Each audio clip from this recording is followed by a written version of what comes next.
Bueno, buenos días. Vamos a dar inicio con la clase del día de hoy. Esta sesión vamos a terminar con las hormonas tiroideas. En la última clase estábamos revisando las principales proteínas que se encargan del transporte de las hormonas tiroideas, que eran tres principalmente: la globulina fijadora de tiroxina, o TBG, la transtiratina o prealbumina fijadora de tiroxina y finalmente la albumina. El día de hoy vamos a comenzar con el metabolismo de las hormonas tiroideas. Este proceso es muy importante para un funcionamiento adecuado de estas hormonas en los diferentes tejidos y se lleva a cabo principalmente a través de tres enzimas que se llaman desyorasas.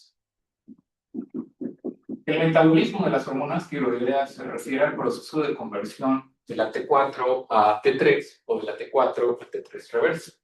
Y como ya lo mencioné, se lleva a cabo a través de enzimas. Son sustancias que se encargan de convertir una molécula en otra molécula. Las enzimas, en este caso, que van a participar en este proceso de conversión son tres, se llaman desyodasas. Y vamos a tener varios tipos de desyodasas. La desyodasa tipo 1, la desyodasa tipo 2 y la desyodasa tipo 3. Estas tienen características en común y características que las diferencian entre sí, como por ejemplo el tipo de tejido en el cual vamos a encontrar cada una de estas desyodasas y la función de cada una de estas. A grandes rasgos podríamos decir que la función de las desyodasas es la de convertir T4 a T3. En la clase anterior vimos que de todo el proceso de síntesis de hormonas tiroideas, la mayor parte de las hormonas que se sintetizan en la glándula tiroides es T4. Dijimos que aproximadamente un 88-90% de todas las hormonas tiroideas que produce la glándula, 90%, 88-90% es T4 o tiroxina, y aproximadamente un 10% es T3. Ahora, la importancia de esos porcentajes radica en que, si ustedes recuerdan lo que vimos en las primeras clases o la semana anterior, la afinidad se refiere a la facilidad que tiene una hormona para unirse a un receptor, o qué tan probable es que una hormona se una a un determinado receptor. Y en este caso, como lo vamos a ver más adelante el día de hoy, el receptor de hormona tiroidea tiene una afinidad variable por estas hormonas. El receptor de hormona tiroidea, de nuevo, lo cual vamos a describir ahorita más adelante, tiene una afinidad distinta por la T4 y por la T3. En general, tiene una muchísimo mayor afinidad por T3 en comparación que por T4. Lo que quiere decir que es muchísimo más fácil que la T3 ejerza su acción sobre los receptores de hormona tiroidea, a diferencia de la T4. Esto es importante porque quiere decir que para que se active un receptor de hormona tiroidea es muchísimo más fácil hacerlo a través de a través de T3 o de triodotironina, porque tiene mayor afinidad, lo que quiere decir que requiere concentraciones más bajas de la hormona en sangre para que puedan activar el receptor en los tejidos. Entonces, aquí nos enfrentamos a un problema, y es que la glándula tiroides produce principalmente T4. Para resolver este problema, existen justamente estas desyodasas. Las desyodasas cumplen a grandes rasgos con dos funciones. El primero, eh, la primera función de estas desyodasas es la conversión periférica de T4 a T3. Y la segunda es la modulación en niveles en las concentraciones de hormonas tiroideas. Y ahorita vamos a explicar a qué nos referimos con esa modulación. Entonces, lo que van a hacer las desyodasas es que la T4, que es la que se produce en mayor cantidad, la glándula tiroides, se convierta a T3. Para esto, recordamos la estructura general de la T4 y de la T10. La T4 y la T3 son tirosinas que están unidas con yodo. La T4 y la T3 se diferencian porque una de ellas tiene 4 yodos y la otra tiene solamente 3 yodos. Entonces lo que van a hacer las desyodasas es justamente como su mismo nombre lo indica, quitar uno de los yodos para convertirla en T3. Entonces vamos a tener de nuevo 3 tipos de desyodasas, D1, D2 y D3. Por ejemplo, la desyodasa tipo 1 se encuentra principalmente en el hígado, en el músculo esquelético, en la glándula tiroides, en el riñón y en muchos otros tejidos, pero esto es nada más por mencionar algunos de los principales. Y la principal función de la desyodasa tipo 1 es la conversión periférica de T4 a T3. Quitarle uno de los 2 yodos a la hormona tiroidea con la finalidad o con el propósito de convertirlo en una hormona que tiene mayor actividad, que es más activa.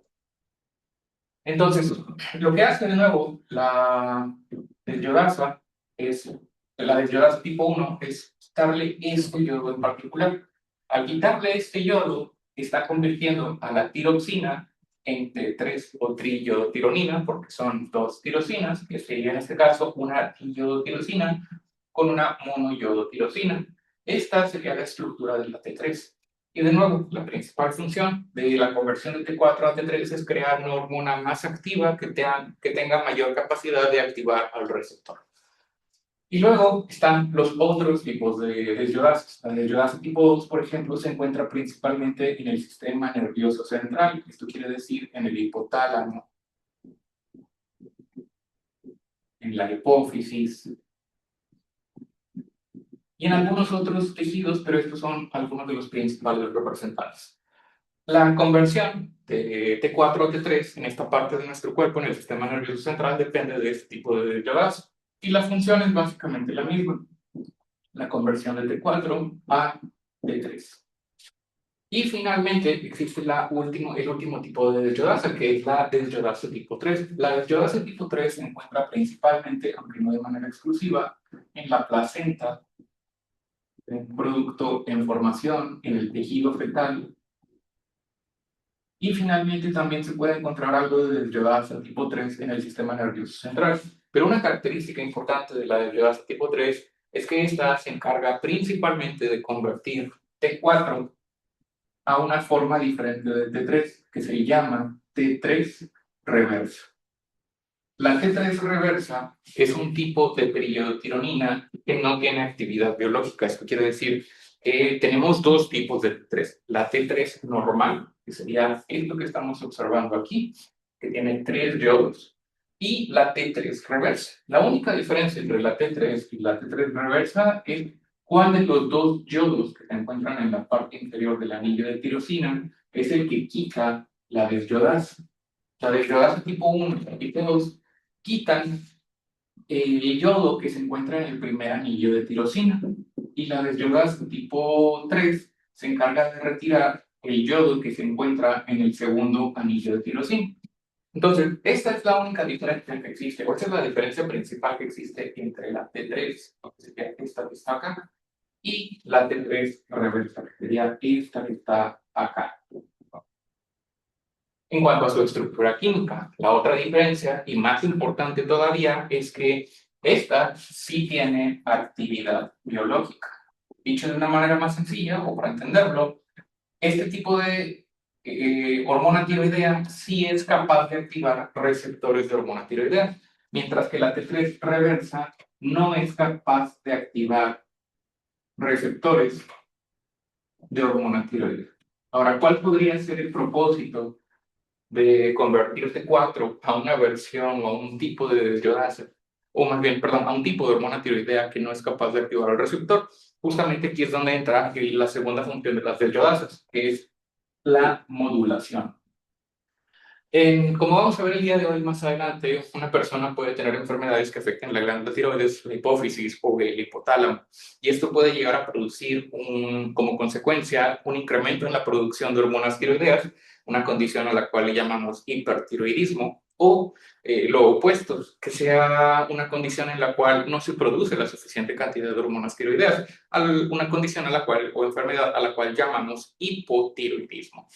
Entonces, justamente las yodasas cumplen hasta cierto punto con la función de tratar de regular la cantidad de hormonas tiroideas disponibles para los tejidos y evitar que los tejidos se vean expuestos a cantidades demasiado altas de hormona tiroidea que provocarían síntomas de hipertiroidismo o a una disminución o insuficiente cantidad de hormonas tiroideas, lo cual produciría síntomas de hipotiroidismo. Entonces, de nuevo, como vamos a ver ahorita más adelante, vamos a tener dos principales enfermedades, en la primera, el hipertiroidismo, definido como un incremento anormal en la cantidad de hormonas tiroideas cuando hay un exceso, por ejemplo, de T4. Aquí van a actuar las desyodasas, pero el efecto de las desyodasas tiene como propósito modular la cantidad de T4 que se está convirtiendo a T3. Entonces, por ejemplo, vamos a tener a las desyodasas tipo 1 y la desyodasa tipo 2, que en este caso lo que harían sería disminuir su actividad. Disminuye su actividad, ¿por qué? Porque si tengo un exceso de T4 y las T-bases funcionan con normalidad, eso provocaría que haya un exceso de T3. Y como la T3 es la forma de la hormona tiroidea más potente, el paciente o la persona tendría síntomas de hipertiroidismo, de una activación excesiva de receptores de hormona tiroidea. Entonces, en esa situación, cuando hay un exceso de T4, lo que hacen las desyodasas es simplemente dejar de convertir T4 a T3, con el propósito de que, aunque haya cantidades elevadas de tiroxina o de T4 en la sangre, pues que no se activen los receptores porque no estoy convirtiendo la T4 a la forma activa de la hormona, que es la T3. Por el contrario, el otro tipo de desyodasa, la desyodasa tipo 3, haría lo opuesto. Porque como la función de la desyodasa tipo 3 es convertir T4 a T3 reversa, que ya mencionamos que es una forma inactiva de la hormona tiroidea, en este caso, la actividad de la desyodasa tipo 3 estaría incrementada. ¿Por qué? Porque en este caso, ese tipo de desyodasa está tratando de deshacerse del exceso de T4 presente en la sangre de la persona, convirtiéndola a una versión de la hormona tiroidea que no es biológicamente activa, o dicho de otra manera, que no es capaz de activar el receptor de hormona tiroidea. Entonces, cuando una persona tiene un exceso de hormonas tiroideas, estas desyodasas tipo 1 y tipo 2 disminuyen su actividad y la desyodasa tipo 3 incrementa su actividad. Y este es el mecanismo a través del cual se modula la conversión de T4 a T3 con el propósito de evitar de nuevo que los tejidos se vean expuestos a un exceso o a una cantidad reducida de hormonas tiroideas que están disponibles en la sangre. Finalmente, en el caso opuesto, si una persona tiene hipotiroidismo, que sería la situación en la cual la concentración de hormonas tiroideas presentes en la sangre está disminuida, que los niveles de T4 estén disminuidos, aquí la actividad de las desyodasas sería lo opuesto. La desyodasa tipo 1 y la desyodasa tipo 2 incrementarían su actividad con el propósito de mantener estables los niveles de T3. Quiere decir que aunque hay una baja concentración de T4, la de yodasa tipo 1 y la tipo 2 van a tratar de garantizar que los niveles de T3 se mantengan más o menos estables en la sangre, para evitar el exceso de, o más bien los síntomas de falta de hormonas tiroideas o de hipotiroidismo.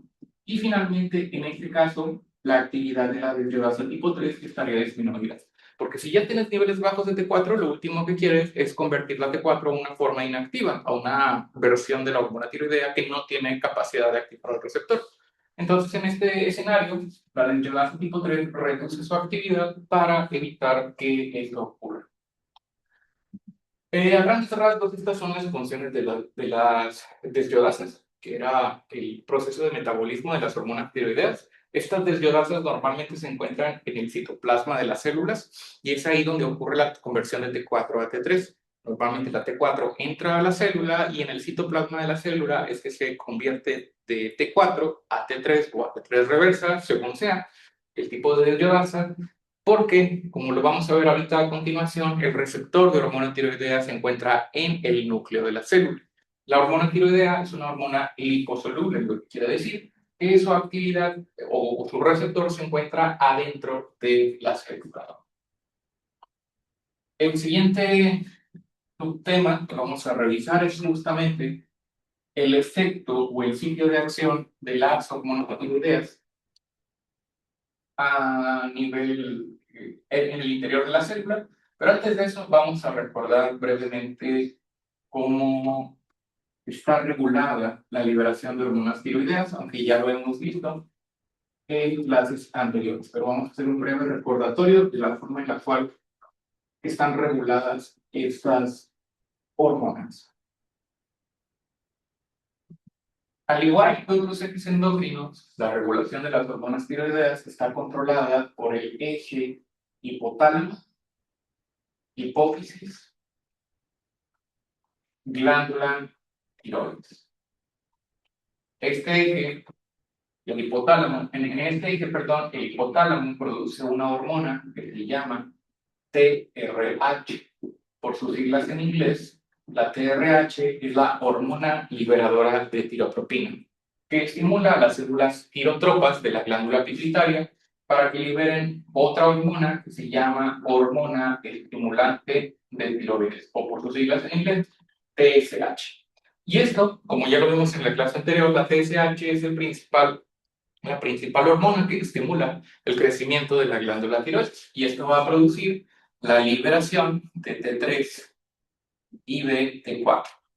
Y la T3 y la T4 van a producir retroalimentación negativa, esto quiere decir inhibición sobre la síntesis de TSH, y van a producir también inhibición sobre la síntesis de TRH.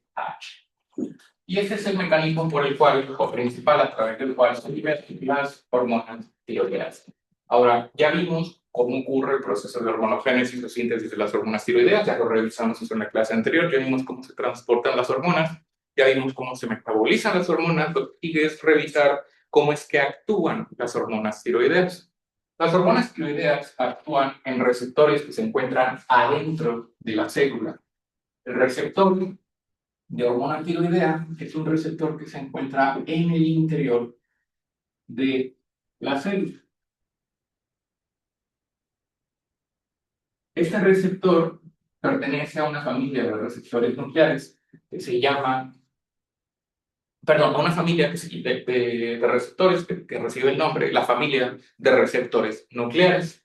Estos receptores tienen la característica de estar presentes en el interior de la célula. Y aunque el nombre de la familia es de receptores nucleares, no todos los receptores que pertenecen a esta familia necesariamente se encuentran en el interior de la célula, como lo vamos a ver la siguiente semana con el receptor de cortisol, que no se encuentra dentro de la célula, se encuentra en el citoplasma de la célula. Entonces, a grandes rasgos, la estructura del receptor, para hacernos una idea de cómo funciona el receptor, el receptor, para empezar, es una proteína. Por lo tanto, como todas las proteínas, está compuesta por una cadena de aminoácidos. Esta cadena de aminoácidos que compone el receptor tiene varios segmentos o tres segmentos principales de los cuales vamos a hablar. Entonces, esta cadena de aminoácidos se divide en tres segmentos principales. La primera porción de esta cadena de aminoácidos es el receptor de hormona tiroidea, por sus siglas en inglés, receptor de hormona tiroidea. Está compuesto por tres partes, el receptor o esta cadena de aminoácidos que es esta proteína que representa el receptor. La primera parte de esta cadena de aminoácidos o este receptor de hormonas tiroideas es una porción NH2, una porción amino terminal, que es una porción que para fines del funcionamiento del receptor, pues no tiene una participación tan importante en el proceso de activación de los genes que producen, que son activados por el receptor de hormona tiroidea.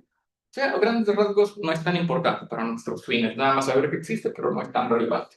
Después está la porción intermedia del receptor. La porción intermedia del receptor es una zona que se conoce como DBD por sus siglas en inglés, DNA, Binding Domain, que significa dominio o zona de unión ADNA. Específicamente, lo que quiere decir es que esa es la porción del receptor que se va a unir al material genético en el núcleo de la célula y que va a activar los genes que van a producir el efecto de la hormona tiroidea. Y ahorita vamos a ahondar un poco más en eso. Finalmente, la última parte del receptor es esta porción final de la cadena de aminoácidos, que es la porción carboxilo. Esta es la porción carboxilo, recordando que todas las proteínas tienen una porción amino y una porción carboxilo al final. Esta porción carboxilo, en este caso, se llama LBD, también por sus siglas en inglés se llama o recibe estas siglas por Ligand Binding Domain, que es la zona de unión a ligandos. ¿Y cuál es el ligando? La hormona tiroidea. Entonces, es en esta porción carboxilo, perdón, a dónde se va a unir la T3. Ahí es a donde se va a pegar la hormona tiroidea y a su vez, al unirse a esta porción, a la zona de unión a ligandos, eso va a provocar que se active esta segunda parte del receptor, que es la zona de unión ADNA, y esa es la zona específica que va a interactuar con el receptor. Ya para terminar con esta estructura general de los receptores de hormona tiroidea, los receptores van a ser, o más bien, en el cuerpo tenemos 4 tipos diferentes de receptores de hormona tiroidea, que a su vez son codificados por 2 genes distintos. En nuestras células tenemos 2 genes que codifican receptores. El primero de ellos es el gen TR-alfa y el segundo es el gen TR-beta. Perdón, TR-beta. TR-beta. Los genes reciben este nombre por receptor de hormona tiroidea alfa y receptor de hormona tiroidea beta. Básicamente estos son los genes y las porciones del DNA que tienen la información necesaria para poder construir o crear receptores de hormona tiroidea. Entonces, el gen TR-alfa puede producir a su vez 2 tipos de receptores. El receptor TR-alfa 1 y el receptor TR-alfa 2. Y a su vez, el gen TR-beta también puede crear 2 tipos de receptores, que es el TR-beta 1 y el TR-beta 2. La importancia de conocer los diferentes tipos de receptores es que estos receptores se encuentran distribuidos en los diferentes tejidos del cuerpo, que son prácticamente todos los tejidos del cuerpo humano, pero se encuentran distribuidos no de una manera uniforme, sino que hay algunos tejidos que tienen más receptores TR-alfa y otros tejidos que tienen más receptores TR-beta. Por ejemplo, el corazón tiene más receptores TR-alfa en comparación con receptores TR-beta.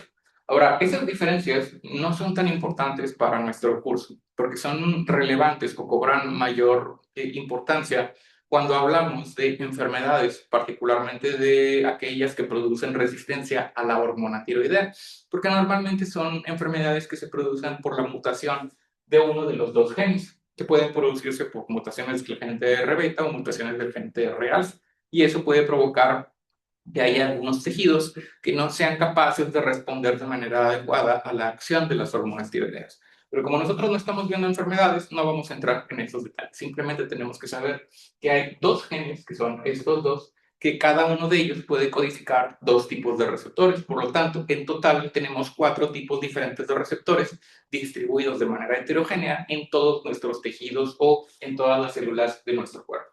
Pero de nuevo, no es tan importante ahondar en los detalles de la distribución específica de estos receptores, porque eso no se los vamos a preguntar o no es parte de los objetivos de este curso. Pero esto sí es importante, la estructura general del receptor de hormona tiroidea. Entonces, ya que conocemos la estructura general del receptor, ahora sí vamos a pasar a el funcionamiento del receptor. ¿Cómo es que ocurre el proceso de señalización intracelular que lleva a la activación del receptor y qué es lo que ocurre una vez que se activa este receptor?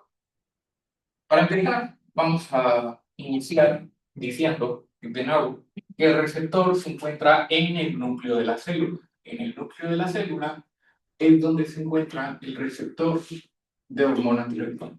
Y aquí, obviamente, estoy dibujando el núcleo de la célula muchísimo más grande con relación al tamaño total de la célula, nada más para ver con mayor detalle qué es lo que ocurre adentro de la célula. Entonces, lo que estaríamos viendo aquí sería el citoplasma de la célula y lo que estamos viendo adentro del círculo de color azul sería el núcleo de la célula. Como ya lo mencionamos, las hormonas tiroideas están viajando a través de la sangre, están viajando a través del torrente circulatorio, a través de nuestros vasos sanguíneos, que sería esto que está viendo acá, el capílaro. Entonces, acá es donde vienen las hormonas tiroideas. La T4, por ejemplo, hay algo de T4 que está unida a proteínas, la T4, y hay otra muy pequeña fracción de T4 que está circulando de manera libre o disuelta, que son las dos formas en las cuales pueden viajar las hormonas tiroideas en nuestra sangre. Ahora, las hormonas tiroideas, recordando su estructura química, son hormonas liposolubles, lo que quiere decir que estas hormonas pueden pasar con bastante facilidad a través de la membrana o de la bicapa de fosfolípidos que componen las membranas celulares. Por lo tanto, la T4 entra sin ningún problema a través de la membrana celular hacia el citoplasma. Una vez estando adentro, en el interior de la célula, la T4 tiene que metabolizarse y se va a convertir de T4 a T3. Y esto lo hace a través de la acción de unas enzimas que ya vimos que son las desyodasas, como por ejemplo la desyodasa tipo 1. La desyodasa tipo 1 se encarga de la conversión de T4 a T3 en el citoplasma de la célula, con el propósito de convertirla a una forma más activa de la hormona tiroidea. Una vez que ya se convirtió, ahora vamos a ver qué es lo que está ocurriendo en el núcleo de la célula. En el núcleo de la célula es donde se encuentra el receptor de hormona tiroidea. Y aquí vamos a dibujar la estructura del receptor. Nada más que vamos a cambiar un poco la estructura que habíamos visto en el dibujo anterior. Aquí el receptor de hormona tiroidea está compuesto por estas dos partes principalmente, que son la zona de unión a ligandos, LBD, y la zona de unión a DNA, que sería la DBE. Entonces, todo esto representa un receptor de hormona tiroidea. Esto es un receptor de hormona tiroidea. Esta es la zona de unión a ligandos, que es el sitio al cual se va a unir en un momento más la T3, que entra al núcleo de la célula y se va a unir justamente a esta porción, a la zona de unión a ligandos. Y la zona de unión a DNA se llama así porque esta es la zona que va a interactuar directamente con el material genético de la persona. Recordando que este material genético o el DNA se encuentra en el núcleo de la célula. Entonces, la zona de unión ADN-A es la que va a interactuar con el material genético en el núcleo de esa célula. Los receptores de hormona tiroidea en su forma inactiva se encuentran en un estado de homodimerización. Clases anteriores vimos que los receptores pueden funcionar de manera aislada o de manera individual, y cuando eso sucede les decimos monómeros. Esto quiere decir un receptor que funciona de manera independiente y que no requiere la presencia de otro receptor. Pero los receptores también pueden funcionar como dímeros, y a su vez los dímeros pueden ser homodímeros o heterodímeros. En este caso, los receptores de hormona tiroidea en su forma inactiva, esto quiere decir antes de que sean activados por la hormona tiroidea, se encuentran homodimerizados. Esto quiere decir que están unidos con otro receptor de las mismas características. Entonces, en el núcleo de la célula, antes de que ocurra cualquier cosa, antes de que haya activación por parte de la hormona tiroidea, vamos a encontrar que estos receptores se encuentran en pares o se encuentran como homodímeros. Dímeros porque son dos y homodímeros porque tienen características idénticas o son básicamente similares. Entonces voy a tener un receptor de hormona tiroidea y otro receptor de hormona tiroidea. Cuando están unidos dos receptores que tienen características similares, hay otra molécula que está unida con estos receptores que recibe el nombre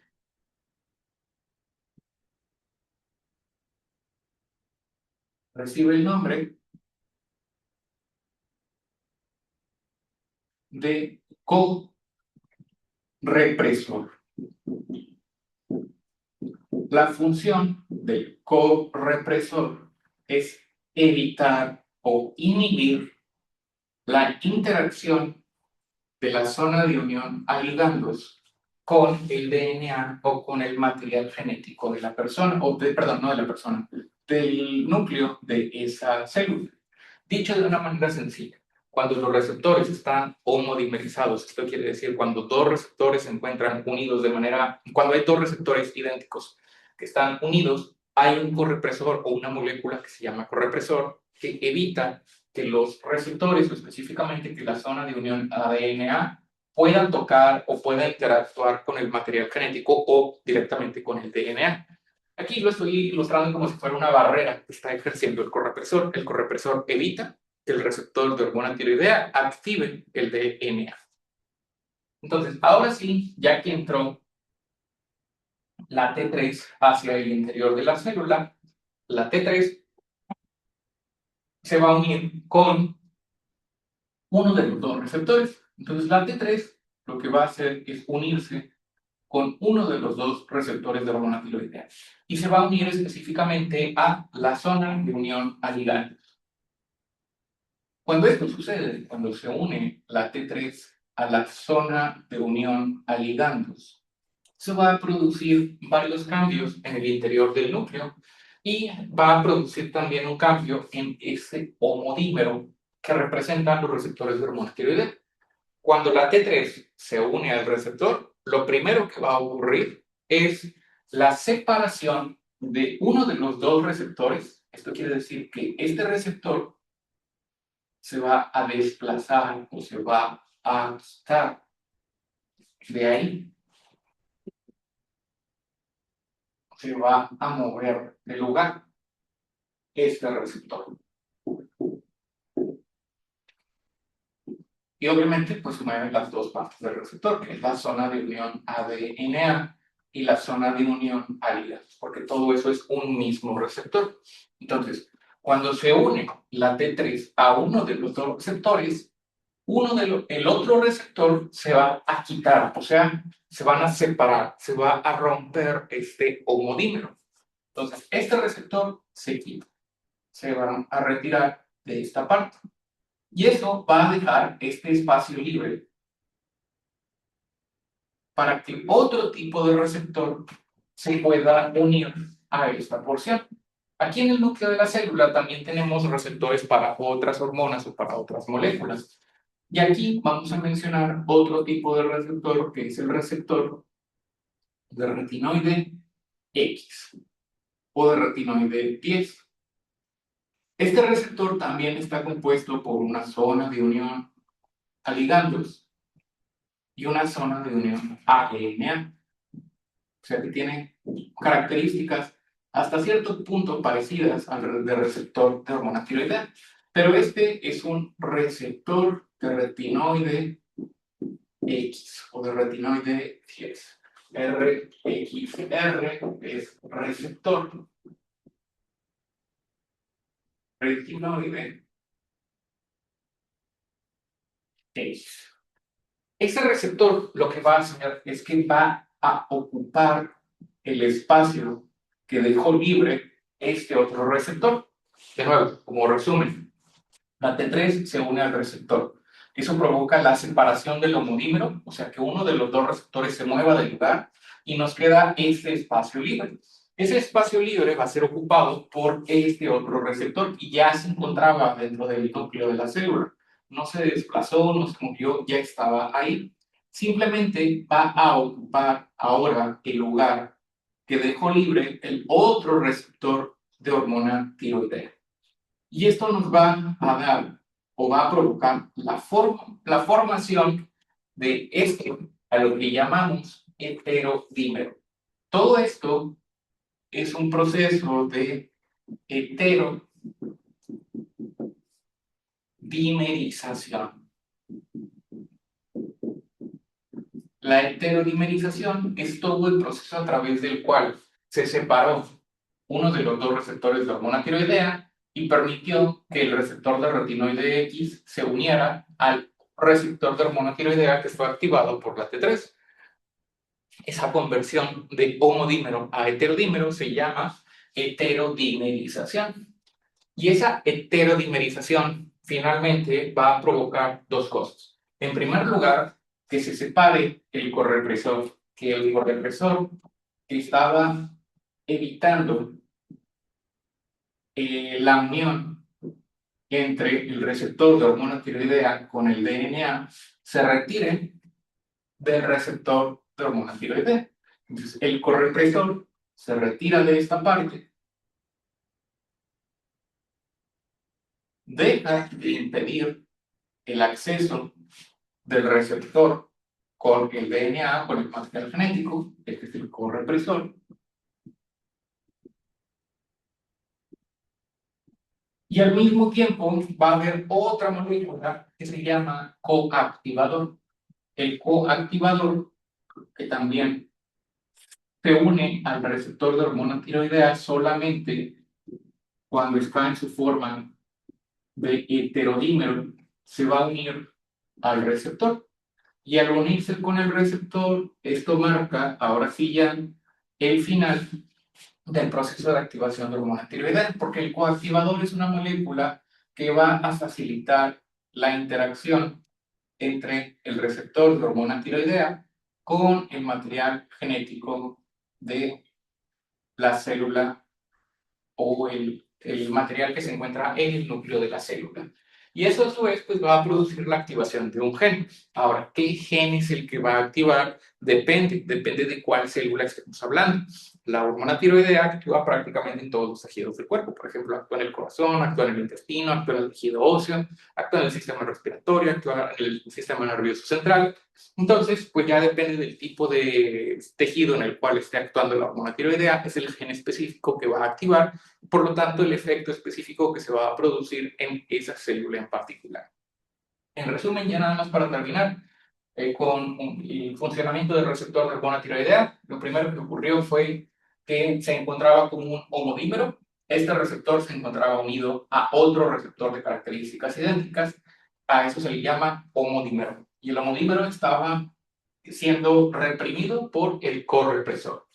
Cuando se une la hormona tiroidea a uno de los dos receptores, se separa el receptor y permite la unión del receptor de retinoide. A ese proceso se le llama heterodimerización. Y ese proceso de heterodimerización provoca la separación del correpresor y la unión del coactivador. Y al unirse el coactivador al receptor de hormona tiroidea, permite la interacción entre la zona de unión ADNA con el material genético o con el DNA, y esto ya va a producir el efecto de la hormona tiroidea, de los cuales vamos a hablar ahorita a continuación, de los diferentes efectos que tiene la hormona tiroidea en los tejidos o en los diferentes tejidos del cuerpo. Hasta este momento, ¿alguna duda o pregunta? Yo quería preguntar, ¿qué es el correpresor? Los correpresores y los coactivadores son moléculas facilitadoras o moléculas que impiden la interacción del receptor con el DNA. Básicamente, lo que está haciendo es que impide el correpresor, digo, esto es una representación a lo mejor un poquito burda del receptor de hormona tiroidea, pero vamos a suponer que este es el receptor de hormona tiroidea. El receptor de hormona tiroidea dijimos que era una proteína, y como una proteína es una cadena de aminoácidos. La cadena de aminoácidos tenía tres porciones, tenía una porción amino, una porción NH2, una porción intermedia que se llama zona de unión ADNA y una porción final, que es la última porción, que se llama zona de unión a ligandos. Entonces, esta sería otra forma de imaginarnos la estructura del receptor de hormona tiroidea. La zona de unión a ligandos y la parte del receptor a donde se va a unir la T3. Aquí es donde se va a unir la T3.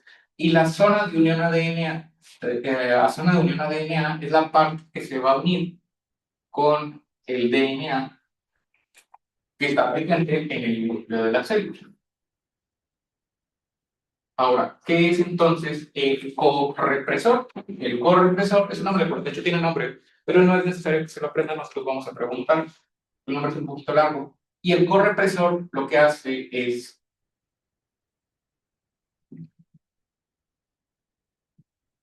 evitar o separar la parte del DNA, perdón, al DNA de tener la interacción entre el receptor de hormona tiroidea y el DNA. Básicamente es una molécula que está evitando que la zona de unión ADNA se una con el DNA y que active los genes. ¿Por qué? Porque si no existiera el correpresor, como el receptor de hormona tiroidea se encuentra en todo momento en el núcleo de la célula, pues podría haber una activación accidental del gen o de los genes y podría producir efectos no deseados. Entonces, la función del correpresor o el propósito del correpresor es evitar una interacción no deseada o accidental entre el receptor de hormona tiroidea y el material genético que se encuentra en el núcleo. ¿Por qué? Porque pues, las dos están adentro del núcleo de la célula. No es como con otras hormonas, por ejemplo, con el receptor de cortisol, que el receptor de cortisol se encuentra en sus condiciones en cuando está inactivo en el citoplasma y tiene que viajar hacia el núcleo. Aquí el receptor se encuentra en todo momento en el núcleo, nunca sale del núcleo de la célula. Entonces, para evitar esa interacción accidental entre el receptor con el DNA, esa es la función del correpresor. ¿Alguna otra duda hasta este momento? Gracias. Muy bien, si no hay dudas, entonces vamos a continuar con los efectos fisiológicos de las hormonas tiroideas. Vamos a ver cuáles son los diferentes eh, efectos que se van a producir por la activación del receptor de hormonas tiroideas en los diferentes órganos y tejidos de nuestro cuerpo. Los efectos fisiológicos de las hormonas tiroideas ocurren prácticamente en todos los tejidos de nuestro cuerpo, del cuerpo. Los efectos nos vamos a enfocar en los más importantes. Los efectos fisiológicos de las hormonas tiroideas. Vamos a empezar con los efectos a nivel del sistema nervioso. En el sistema nervioso, las hormonas tiroideas, para empezar, son fundamentales para el crecimiento, desarrollo y maduración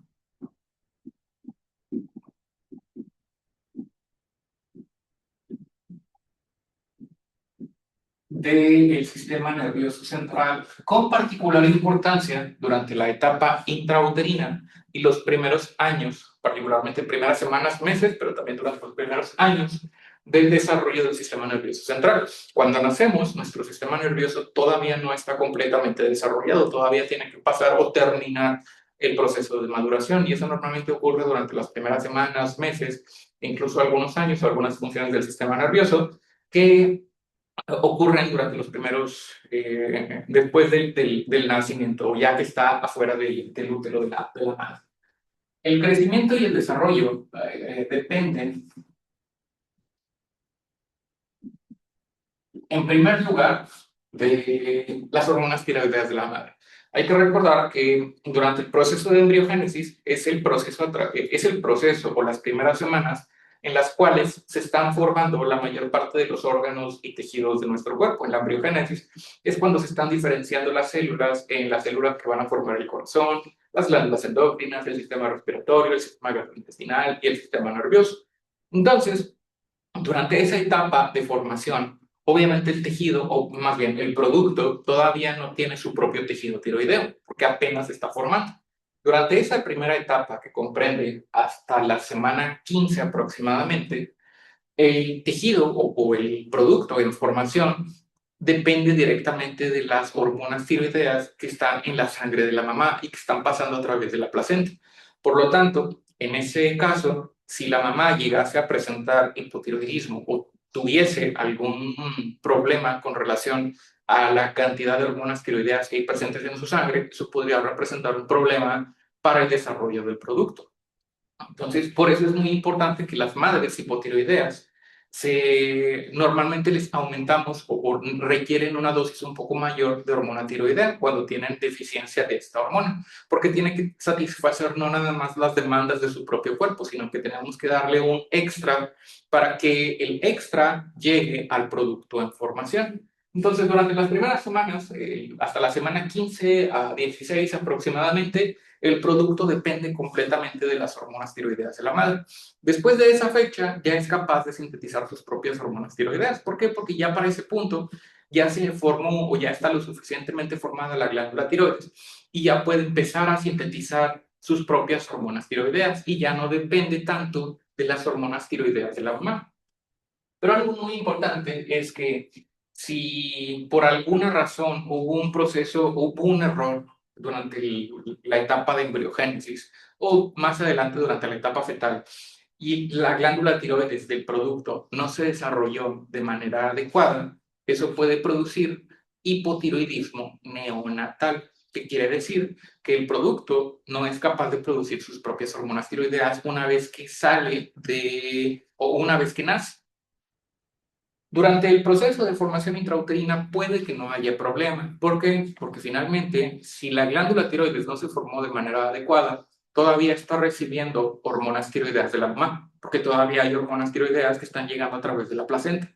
Pero en el momento en el que cortamos el cordón umbilical y, de nuevo, asumiendo que este producto tuvo un error en el proceso de formación de su propia glándula tiroides, si yo corto el cordón umbilical, ya no va a recibir las hormonas tiroideas de la mamá. Y por lo tanto, ahora puede desarrollar síntomas de hipotiroidismo inmediatamente en el periodo inmediato postnatal, o sea, una vez que acaba de nacer. Y esto ocurre porque, de nuevo, si no se formó adecuadamente la glándula tiroides, pues no puede sintetizar hormonas tiroideas y puede desarrollar hipotiroidismo congénito, lo cual produce una condición que se llama cretinismo, que se caracteriza principalmente por retraso mental o retraso en el desarrollo cerebral o del sistema nervioso. Pero de esa enfermedad vamos a hablar ahorita un poquito más adelante. Otro de los efectos es que facilita la transmisión sináptica. Principalmente, por lo que vamos a ver ahorita más adelante, que las hormonas tiroideas incrementan la actividad de la goma de potasio ATPase. Es el principal mecanismo a través del cual estas hormonas incrementan el metabolismo.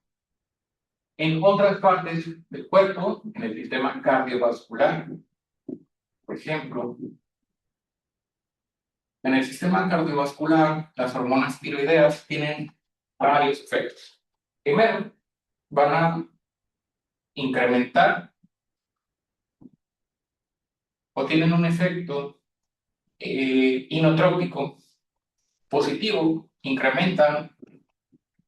es cronotrópico, incrementan la frecuencia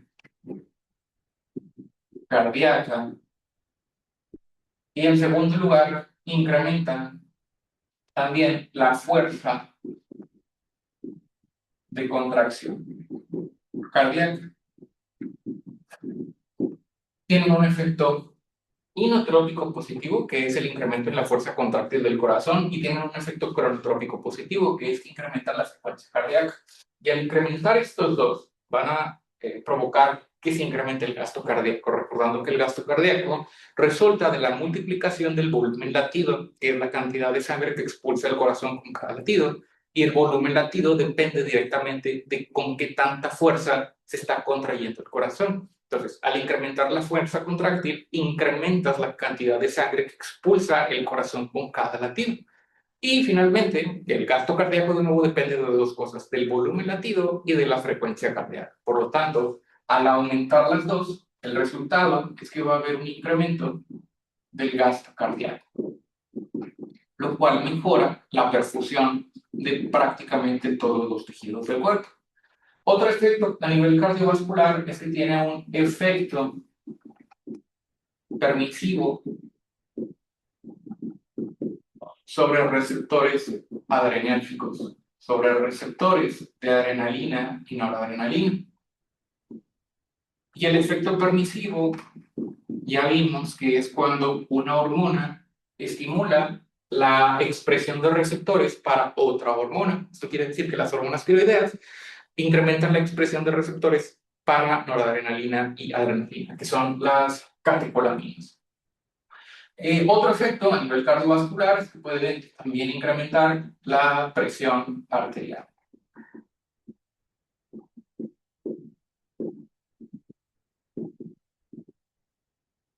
Pasando a otros sistemas, en el sistema respiratorio, por ejemplo,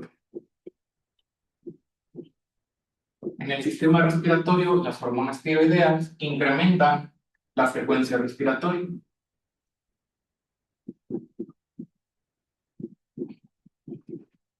Que normalmente se mantiene en un rango de 12 a 14 o 12 a 16 en un adulto sano.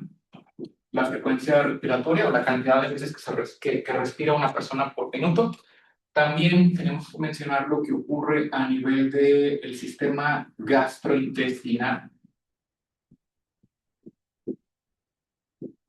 En el sistema gastrointestinal hay un incremento en la motilidad intestinal, lo que quiere decir que aumenta la fuerza y velocidad de los movimientos peristálticos.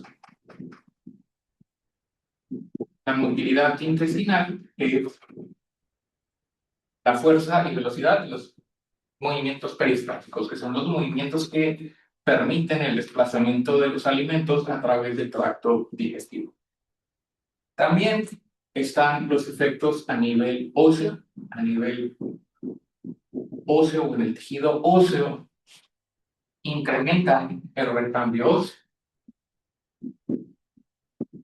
Todos nuestros tejidos, o la mayor parte de los tejidos de nuestro cuerpo se están reemplazando de manera constante. Eso quiere decir que las células de mi piel, o las células que actualmente se encuentran en mi piel, se van renovando poco a poco, a lo largo de varios días.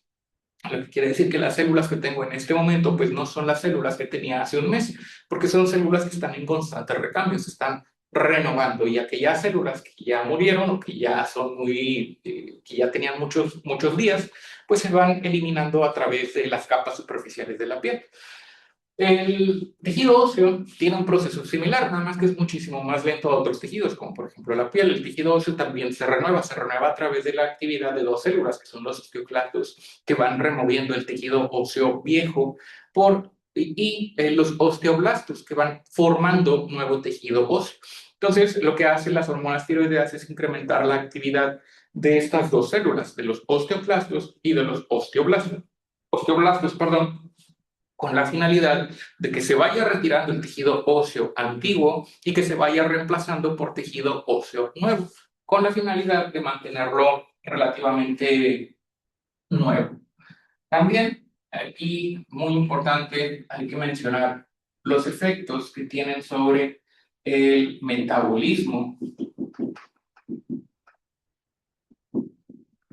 y el consumo de oxígeno. En estos rasgos podríamos decir que los efectos que tienen las hormonas tiroideas es un incremento de la actividad metabólica y lo hace principalmente a través del incremento en la actividad de una bomba que es la bomba sodio, potasio, ATPase, que se encuentra en prácticamente todos los tejidos de nuestro cuerpo. El incremento de la actividad metabólica va de la mano con el incremento en el consumo de oxígeno. Como incrementa el gasto cardíaco, también incrementa el consumo de oxígeno por parte de los tejidos. Esto quiere decir que al incrementar la perfusión de los tejidos tienen una mayor disponibilidad de oxígeno y por lo tanto empiezan a captar una mayor cantidad de oxígeno. Como captan más oxígeno, necesito más oxígeno entrando a mis pulmones y por lo tanto, para eso es que es necesario el incremento de la frecuencia respiratoria. Como incrementa el gasto cardíaco, eso incrementa la perfusión, pero los tejidos requieren más oxígeno, entonces aumenta el consumo de oxígeno y para satisfacer las demandas de un consumo de oxígeno incrementado, necesita incrementar la frecuencia respiratoria. También no nada más llevan oxígeno, sino que llevan nutrientes o particularmente llevan energía hacia los tejidos. Entonces también tenemos que considerar el efecto que tienen las hormonas tiroideas sobre el metabolismo de los carbohidratos,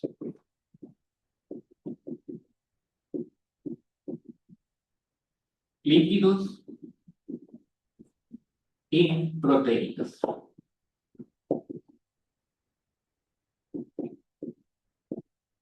A grandes rasgos, las hormonas tiroideas incrementan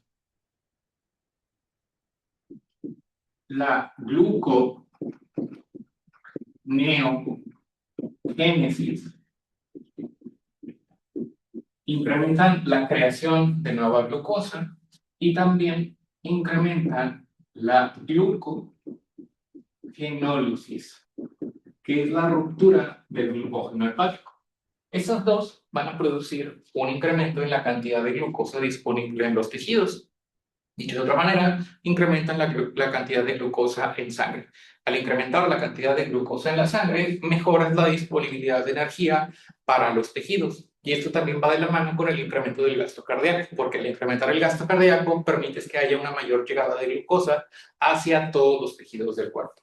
Al mismo tiempo, para la gluconeogénesis necesitamos que haya sustratos disponibles para que el hígado pueda crear glucosa de nuevo. Y los principales sustratos para la gluconeogénesis son los aminoácidos y los ácidos grasos libres. Por lo tanto, en el caso de los lípidos, lo que hacen las hormonas tiroideas es incrementar la lipólisis, que es la degradación de los triglicéridos o del tejido adiposo con el propósito de convertir el tejido adiposo o los adipocitos que liberen ácidos grasos libres y glicerol para que estos puedan ser utilizados en el proceso de conversión a glucosa durante la gluconeogénesis y que se puedan utilizar como fuente de energía.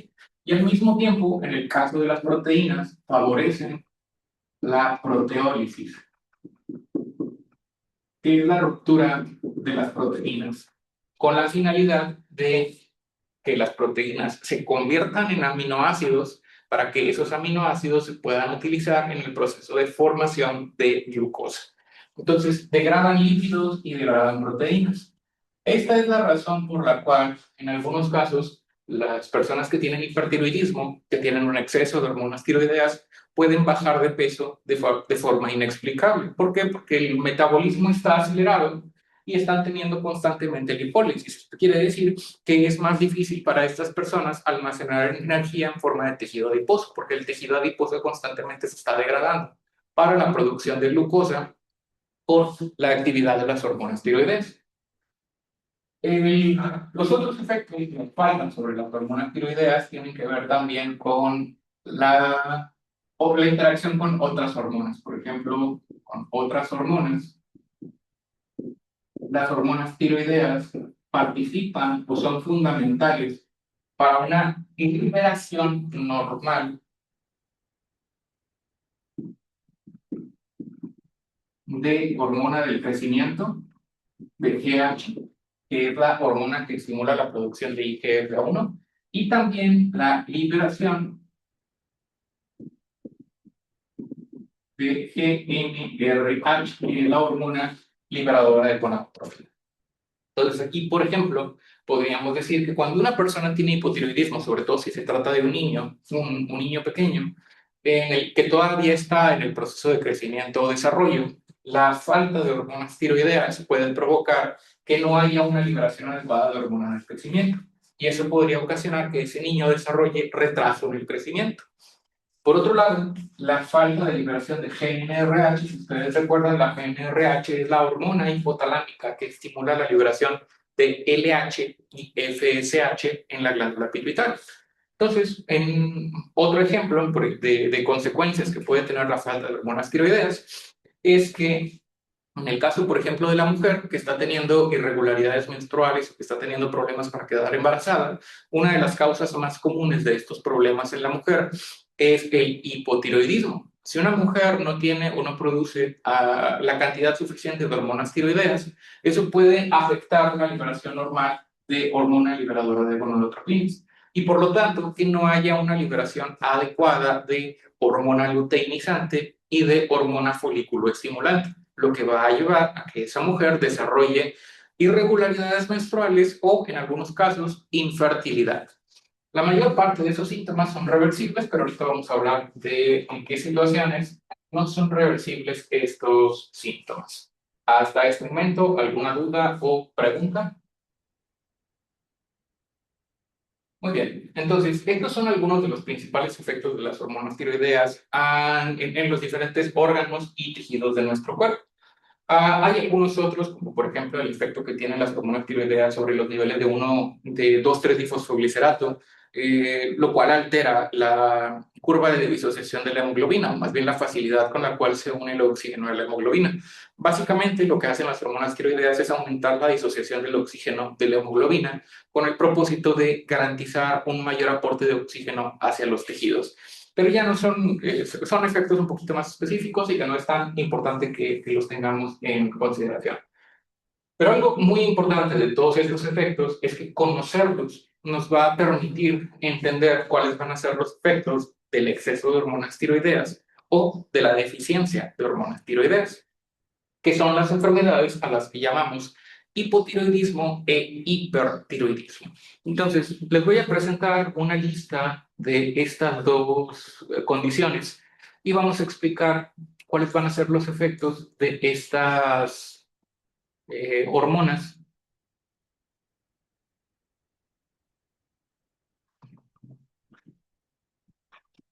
Bien, estos que vemos aquí.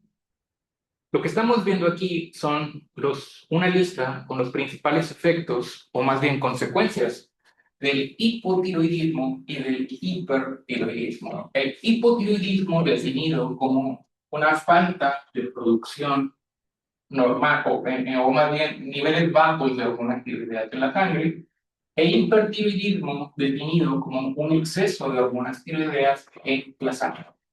Entonces, lo que estamos viendo ahí nos permite de nuevo entender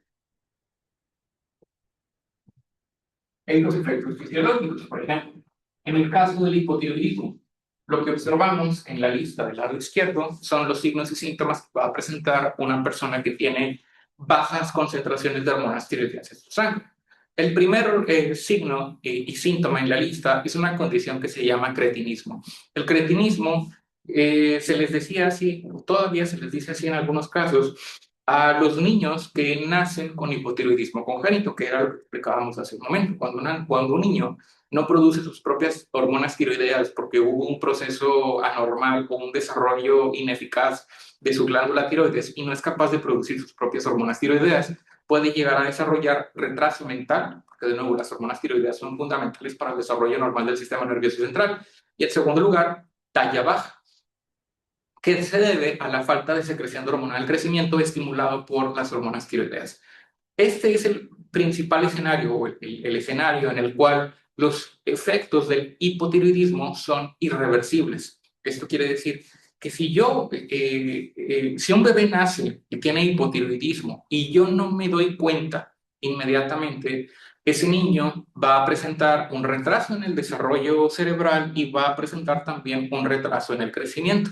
Y esos cambios ya no se pueden revertir. Esto quiere decir que si yo me doy cuenta 6 meses después de que ese niño tenía hipotiroidismo, le empiezo a dar hormona tiroidea. Normalmente damos hormona tiroidea, reemplazo con hormona tiroidea vía oral. Pero los cambios que ya ocurrieron, eso quiere decir, esos 6 meses que el niño tuvo falta de hormona tiroidea, los cambios que se pudieron haber generado durante ese tiempo, ya no los voy a poder revertir, ya no los voy a poder revertir, perdón. Y si lo comparo o si evalúo la función mental o la talla de ese niño en comparación con sus contrapartes que se desarrollaron de manera normal, pues ya son consecuencias irreversibles. Eso quiere decir que ya son cambios que no se van a poder corregir a lo largo de la vida de ese niño. Pues justamente para evitar esos problemas es que la mayor parte de los países del mundo adoptan una medida de salud pública que se llama tamiz neonatal. El tamiz neonatal es una prueba que se hace por ley a todos los niños que nacen en México y en otros países del mundo, en los cuales se toma una muestra de sangre del talón. Normalmente les hacen un piquete en el talón al niño y mandan una muestra de sangre al laboratorio con la finalidad de medir los niveles de TSH. Y eso nos puede dar una idea de si el niño tiene hipotiroidismo o no. Si los niveles de TSH están incrementados, pues eso quiere decir que el niño tiene hipotiroidismo. Y si los niveles de TSH están normales, quiere decir que el niño no tiene ninguna enfermedad tiroidea. Ahora, la razón de que el tamiz neonatal o la medición de TSH sea obligatoria al momento de que nace el producto, si yo me doy cuenta de que el niño es hipotiroideo inmediatamente cuando acaba de nacer, o sea, cuando acabo de cortar el cordón umbilical y cuando ya no tiene el acceso a las hormonas tiroideas de la madre, y yo empiezo a reemplazar, o dicho de otra manera, cuando yo le doy hormonas tiroideas a ese niño con hipotiroidismo, mientras se mantenga con el reemplazo con hormonas tiroideas, el niño se va a desarrollar prácticamente de manera normal en comparación con los otros niños que nacieron sin alguna alteración en su glándula tiroides. Pero yo necesito darme cuenta porque necesito tratarlo. Si yo lo trato, el niño se va a desarrollar de manera normal. Pero si yo no me doy cuenta, no lo diagnostico y no le doy tratamiento, los cambios van a ser de nuevo irreversibles. Por eso es el tamiz neonatal, que eso es una serie de pruebas que se realizan no nada más para evaluar hipotiroidismo congénito, también evalúa otras enfermedades como por ejemplo la hiperplasia suprarrenal congénita o la galactosemia o la fenilcetonuria. Pero bueno, esas son otras enfermedades que no son parte de nuestro curso. Los otros síntomas del hipotiroidismo, que son los que están ahí en la diapositiva, son síntomas como fatiga, letargia, depresión, que son síntomas que se asocian a una reducción en la transmisión sináptica. El cerebro sigue funcionando, pero funciona de una manera más lenta, lo cual hace que el paciente se sienta crónicamente cansado, que se sienta fatigado o incluso que llegue a tener síntomas depresivos. En algunos casos, los pacientes pueden llegar a referir que puede que duerman 8 horas, 9 horas, 10 horas, y aún así, después de haber dormido tanto tiempo, se levantan y se siguen sintiendo muy cansados o extremadamente cansados. Una de las razones por las cuales alguien puede desarrollar eso es justamente hipotiroidismo.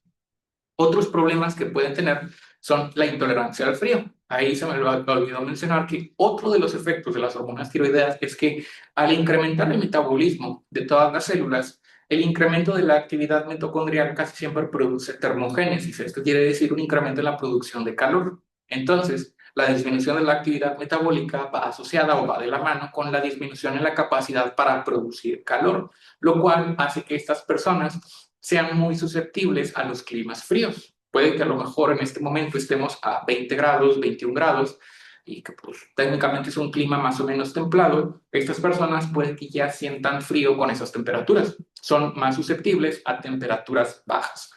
Aumento de peso normalmente se le asocia más que nada a retención de líquidos. Una buena parte del incremento del peso en los pacientes con hipotiroidismo es que retienen líquidos y eso se asocia con una reducción de la función renal. Se reduce la función renal, el riñón es menos eficiente para eliminar el exceso de agua y empieza a presentarse acumulación de agua normal en el cuerpo, principalmente en las extremidades inferiores, lo cual se manifiesta normalmente como edema. Pero ese edema puede progresar, puede generalizarse y que incluso llegue hasta la cara. Otras características del hipotiroidismo son la constipación y el estreñimiento, que es debido a la reducción de la motilidad intestinal. Si la hormona tiroidea estimula la motilidad intestinal y no hay hormonas tiroideas, pues se reduce el tiempo de, o más bien aumenta el tiempo de tránsito intestinal, tarda más tiempo en pasar el alimento a través de todo el tracto digestivo y eso hace que las personas se constipen o se estreñan. Las anormalidades menstruales y la infertilidad, ya las explicamos, se debe a la alteración en la liberación del GnRH y los calambres musculares y las parestesias se deben a que las hormonas tiroideas también incrementan la fuerza de contracción, no nada más del músculo cardíaco, sino de todo el músculo esquelético, y también la velocidad de contracción. La piel fría o la piel seca, principalmente por la disminución también en la temperatura corporal, debido a la disminución en la producción de calor o la termogénesis, y finalmente la bradicardia y la hipocontractilidad debido a los efectos en el sistema cardiovascular, que dijimos que había un incremento en la fuerza de contracción y un incremento de la frecuencia cardíaca. Entonces, todos esos signos y síntomas en adultos son reversibles. Esto quiere decir que si yo diagnostico a una mujer de 25 años que está teniendo irregularidades menstruales, por ejemplo, con hipotiroidismo, el tratamiento es reemplazo con hormona tiroidea. Esto quiere decir, si te falta hormona tiroidea, pues el tratamiento es darte hormona tiroidea. Y una vez que se inicia el tratamiento con hormona tiroidea, casi todos, o prácticamente siempre, van a desaparecer todas las irregularidades o anormalidades que había producido el hipotiroidismo. Esto quiere decir, si la persona se sentía muy cansada, que si se sentía constipada, si se le estaban hinchando las piernas, si se trata de una mujer que estuviera teniendo irregularidades menstruales, una vez que iniciamos el tratamiento, prácticamente todos los síntomas van a desaparecer. De nuevo, la única situación en la cual los síntomas o los signos son irreversibles es cuando se trata de un niño, porque está en una parte fundamental en donde son muy necesarias las hormonas tiroideas, que es para el desarrollo del sistema nervioso central y para el crecimiento. Pero si se trata de alguien que ya alcanzó su talla máxima y su cerebro ya maduró, pues ya no va a haber consecuencias tan graves que sean irreversibles. En el caso de los adultos, los síntomas sí son reversibles.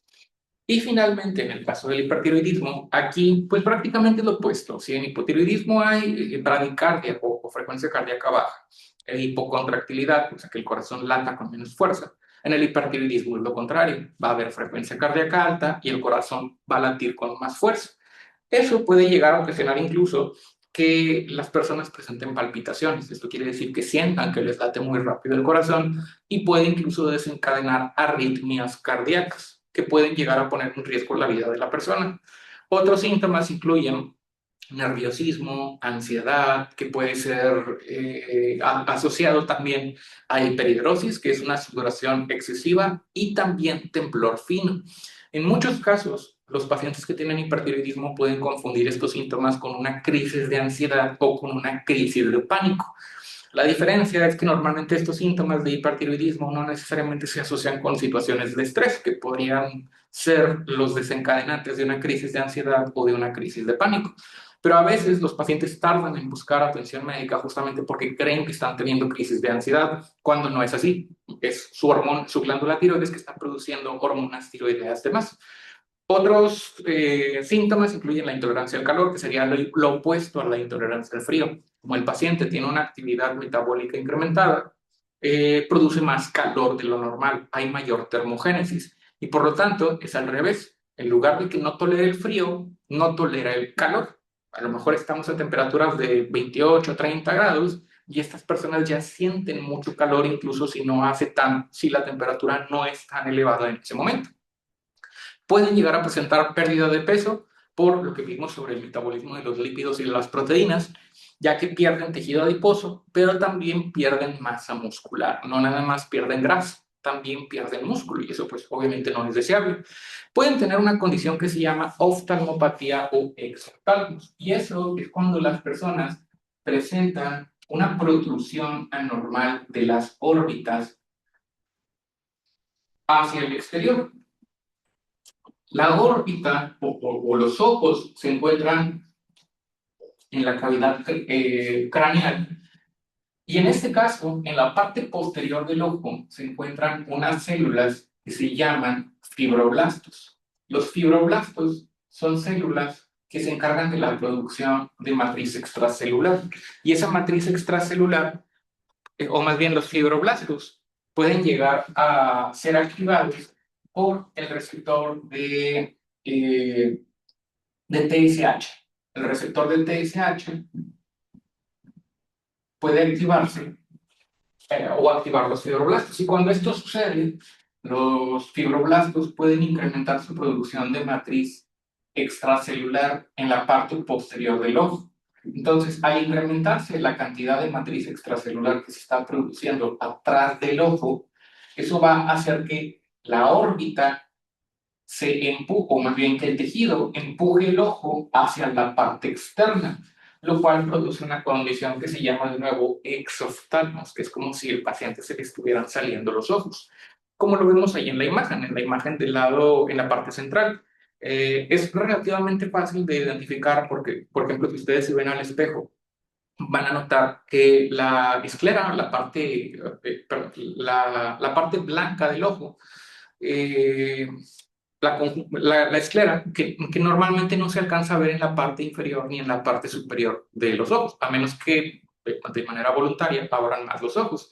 O sea, lo normal es que cuando ustedes se vean al espejo, de nuevo, la parte blanca no se vea en la parte inferior del iris ni en la parte superior. Pero cuando una persona tiene exoftalmos, pues es bastante fácil de identificar, porque puedes ver que el ojo alcanzas a ver la parte blanca tanto en la parte inferior como en la parte superior, cosa que no es normal. Estos cambios normalmente son reversibles una vez que se instaura el tratamiento para el hipertiroidismo en estas personas. Finalmente, los últimos síntomas que pueden llegar a presentar en el hipertiroidismo son el incremento de la motilidad intestinal, lo cual puede producir evacuaciones diarreicas, infertilidad también, nada más que por otro mecanismo, y también pueden llegar a presentar sudoración excesiva e hiperreflexia. Ahora, todos estos cambios de hipotiroidismo e hipertiroidismo es importante que ustedes sepan identificarlos independientemente de la carrera de la salud a la cual se dirijan. Porque es una de las enfermedades endocrinas, o más bien es la enfermedad endocrina más común en México y en general a nivel mundial después de la diabetes. Después de la diabetes, que es una enfermedad que está presente en 1 de cada 10 adultos en México, la siguiente enfermedad es el hipotiroidismo, que está presente en 1 a 2 personas por cada 100 habitantes. Entonces, pues es bastante, 1 a 2 personas por cada 100 personas, quiere decir que probablemente se van a topar con muchas personas hipotiroideas o hipertiroideas a lo largo de su vida. Entonces es importante que ustedes sepan identificar los signos y síntomas que son sucesivos de estas condiciones.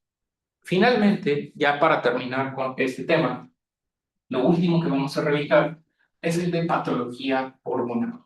La patología hormonal se refiere a cómo vamos a identificar nosotros las alteraciones de producción excesiva de hormonas tiroideas o de producción ineficiente o reducida de hormonas tiroideas.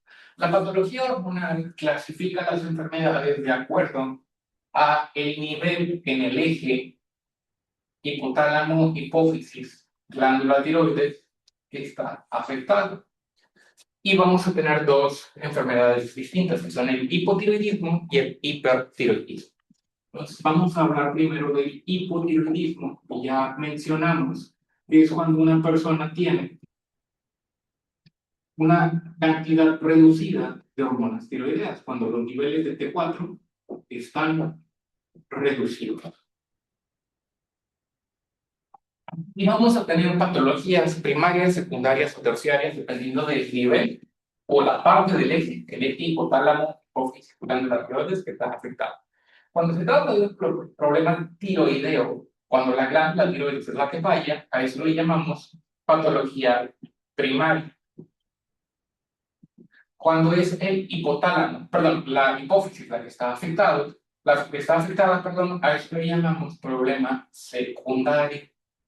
Y finalmente, cuando es el hipotálamo, eso es una patología terciaria.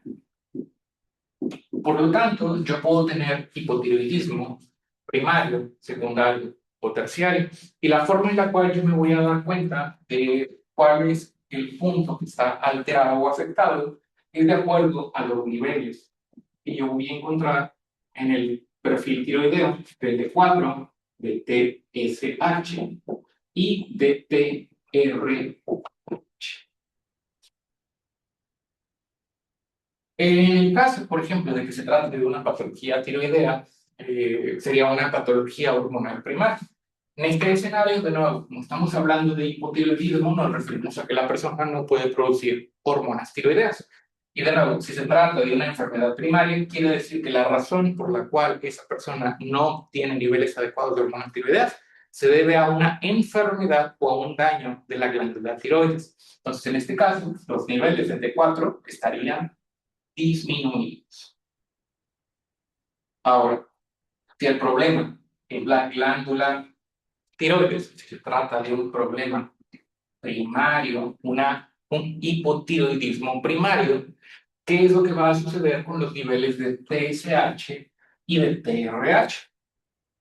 Ya vimos que el eje hipotálamo-hipófisis, en este caso, ocasionaría que si no hay suficiente cantidad de T4 producida por la glándula tiroides, la T4 normalmente produce retroalimentación negativa sobre la liberación de TRH, sobre la liberación de TRH y sobre la liberación de TSH. Por lo tanto, si los niveles de T4 se encuentran disminuidos, desaparece esa retroalimentación negativa.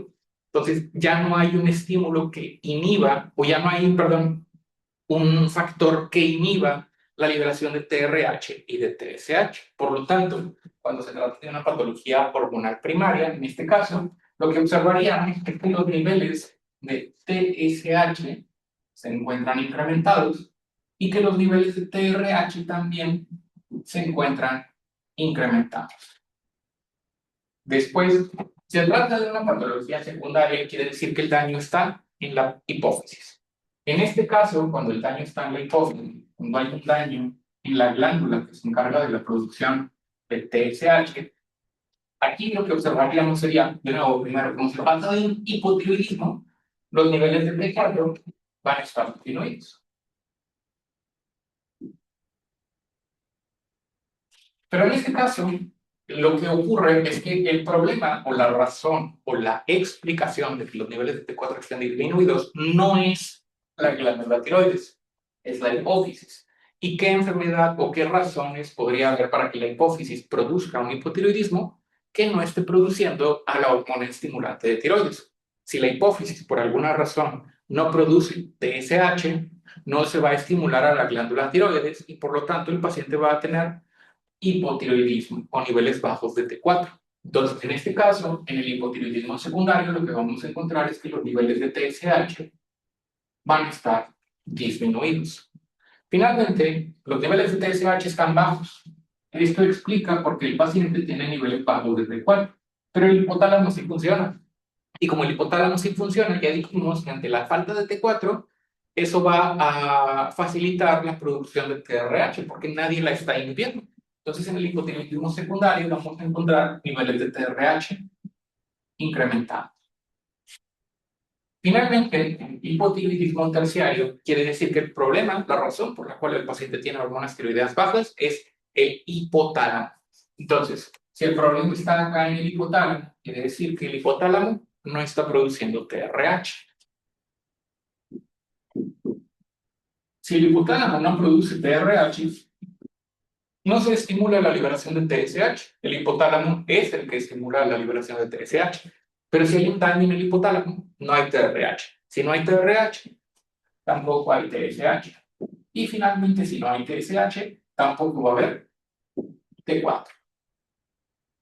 Por lo tanto, la diferencia en los patrones de las hormonas es lo que nos va a decir en dónde se encuentra el problema.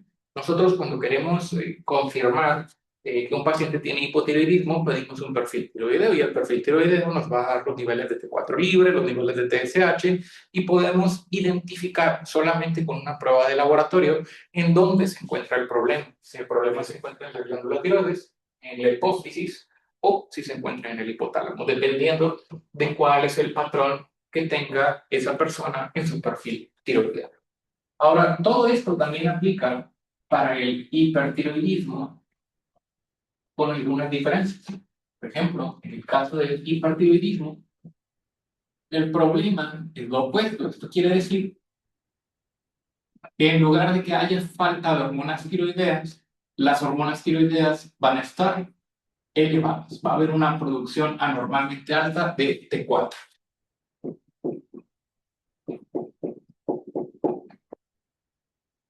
Y también podemos tener enfermedades primarias, secundarias y terciarias. Por poner un ejemplo, en el hipertiroidismo primario. Yo puedo tener un crecimiento anormal de la glándula tiroides, un adenoma o un tumor que esté produciendo de manera anormal hormonas tiroideas.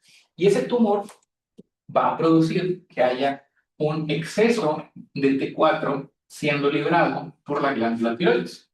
Ahora, como hay un exceso de hormonas tiroideas y mi hipotálamo y mi hipófisis funcionan normalmente, el exceso de hormonas tiroideas produciría que haya una supresión sobre la liberación de TSH y sobre la liberación de TRH por la retroalimentación negativa normal. Entonces, en ese escenario, los niveles de TRH estarían bajos y los niveles de TRH también estarían disminuidos por retroalimentación negativa normal. Pero aquí el problema de nuevo es una enfermedad de la glándula tiroides, como podría ser un adenoma, por ejemplo, que esté produciendo un exceso de hormonas tiroideas. Si por otro lado el tumor productor de hormonas no se encuentra en la glándula tiroides, se encuentra, por ejemplo, en la glándula hipófisis, y ese tumor no produce hormonas tiroideas porque no es la tiroides, pero lo que sí puede llegar a producir es TSH. Entonces puede haber tumores que produzcan un exceso de TSH. Y en ese escenario lo que veríamos es que el paciente presenta niveles altos de TSH que están sobreestimulando a la glándula tiroides y eso va a producir un exceso de T4. Como el hipotálamo funciona normalmente y hay retroalimentación negativa, entonces los niveles de TRH van a estar disminuidos. Y finalmente, y más raro todavía, si se trata de un problema hipotalámico, que se trata de un tumor hipotálamo que produce TRH, eso va a producir que haya un exceso de TRH y que ese exceso de TRH estimule excesivamente a la glándula hipófisis y que produzca un exceso de TSH y que el exceso de TSH produzca a su vez un exceso de hormonas tiroideas. Entonces, el hipertiroidismo también tiene su propio patrón, pero en este caso lo que lo diferencia es que aquí va a haber un exceso de hormonas tiroideas y acá va a haber una deficiencia de hormonas tiroideas. Si ustedes recuerdan el eje hipotálamo hipófisis y cómo funciona el mecanismo de retroalimentación negativa, pues fácilmente van a poder deducir todo esto. No es necesario que se lo memoricen y es importante porque la patología hormonal es parte de los objetivos de nuestro curso. Ya para terminar, nada más me faltó un último punto importante que es el bocio. El bocio es un crecimiento anormal de la glándula tiroides. Este crecimiento anormal ocurre normalmente por una estimulación excesiva de la glándula por TSH. Y el bocio puede tener pues, diferentes grados dependiendo de cuánto tiempo haya pasado con esa sobreestimulación. El bocio, por ejemplo, miren aquí algunas imágenes de bocio puede ser bastante variable. Hay algunas personas que solamente van a tener un crecimiento apenas perceptible en la parte anterior del cuello y otras personas que pueden tener un crecimiento bastante notorio o visible en la parte anterior del cuello. El bocio no es una característica exclusiva del hipo o del hipertiroidismo. Puede ocurrir en cualquiera de los dos. En general, el bocio se debe a una estimulación excesiva por parte de la TSH, que es la hormona hipofisiaria que estimula la glándula tiroides. Entonces, si una persona tiene, por ejemplo, hipotiroidismo primario, como sería esto que estábamos viendo aquí, el exceso de TSH va a producir bocio. En este caso, el paciente podría llegar a presentar bocio, porque hay un exceso de TSH que está estimulando a la glándula tiroides. Pero acá en el hipertiroidismo, por ejemplo, en el secundario, aquí también, como hay un exceso de TSH estimulando a la glándula tiroides, esto también podría producir bocio. Entonces, de repente, a lo mejor ustedes van a ir en el transporte público, van en la calle, van caminando y ven que alguien tiene una bola en la parte delantera del cuello. Ustedes pueden identificar probablemente que esa bola o ese crecimiento anormal casi con seguridad se trata de un bocio. de un crecimiento anormal de la glándula tiroides. Entonces, ustedes podrían decir que esa persona tiene una enfermedad tiroidea, pero no podrían saber cuál. ¿Por qué? Porque hay enfermedades que producen hipertiroidismo, que producen bocio, y hay también enfermedades que producen hipotiroidismo, que producen bocio. Entonces, lo único que podrían ustedes deducir con base en esa observación que ustedes hicieron es que esa persona tiene una enfermedad de la glándula tiroides, pero ustedes no podrían decir en ese momento si es una producción excesiva de hormonas tiroideas o una producción deficiente de hormonas tiroideas. Para eso habría que hacer un perfil tiroideo. Hasta este momento, ¿alguna duda o pregunta? Muy bien. Entonces ya con esto estamos terminando los contenidos de glándula tiroides. El siguiente tema es el de glándula suprarrenal, con el cual vamos a empezar el siguiente martes. El primer quiz ya está disponible ahí en Canvas. Si no me equivoco, son 10 preguntas y la fecha límite para contestar el quiz número uno es el domingo, este fin de semana. Entonces, nada más para que lo tengan en consideración. Ahí cuando tengan oportunidad, contesten el quiz, que no se les pase contestarlo. Y pues nada más háganlo con calma. Creo que tiene un límite de tiempo de 15 minutos. Ahí háganlo cuando tengan oportunidad. Si no hay ninguna otra duda o pregunta, los veo el siguiente martes. Martes. Muchas gracias, doctor. Gracias, doctor.